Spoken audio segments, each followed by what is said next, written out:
ഇന്നത്തെ വിഭവം സദ്യ സ്പെഷ്യൽ കട്ടിക്കാളൻ. അതിനായി ഏത്തക്ക ഇതുപോലെ കഷ്ണങ്ങളാക്കി അരിഞ്ഞ് ആവശ്യത്തിന് വെള്ളവും ഉപ്പും ചേർത്ത് വേവിക്കുക. മൂടി വെച്ച് ഒരു 10 മിനിറ്റ് വേവിച്ചതിന് ശേഷം മൂടി തുറന്ന് നോക്കുക. കായയുടെ കഷ്ണങ്ങളൊക്കെ നല്ലതുപോലെ വെന്തിട്ടുണ്ടോ എന്ന് നോക്കുക. അതിനുശേഷം നമുക്ക് ഇതിലോട്ട് വേണ്ട അരപ്പ് തയ്യാറാക്കാം. ഇപ്പം നമ്മുടെ കായയുടെ കഷ്ണങ്ങളൊക്കെ വെന്തിട്ടുണ്ട്. അപ്പോൾ നമുക്കിവിടെ ഇതിലോട്ട് വേണ്ട അരപ്പ് തയ്യാറാക്കാം.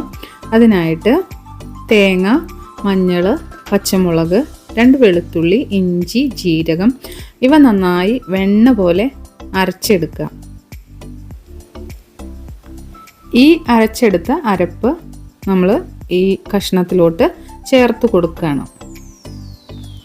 ഇതൊന്ന് തിളച്ച് പാകമാകുമ്പോൾ ഒരു കുറച്ച് നേരം നമ്മൾ തിളപ്പിച്ച് ആ തേങ്ങയുടെ പച്ചമണമൊക്കെ ഒന്ന് പോയി കഴിയുമ്പോൾ ഇതിലോട്ട് നല്ല കട്ടിയുള്ള തൈര്, കുറച്ച് ആവശ്യത്തിന് പുളി വേണം, ഒരുപാട് പുളി വേണ്ട, ആവശ്യത്തിനുള്ള പുളി നമ്മൾ നല്ലതുപോലെ ഇളക്കി ഇതിലോട്ട് കട്ടയില്ലാതെ ചേർത്ത് കൊടുക്കുക. ഇതിന് ശേഷം ഇത് തിളയ്ക്കാനായിട്ട് വെക്കരുത്, ഗ്യാസ് ഓഫാക്കുക. ഗ്യാസ് ഓഫ് ചെയ്ത് മാറ്റി വെച്ചിട്ട് ഇതിലേക്ക് വേണ്ട വറവ് തയ്യാറാക്കാം.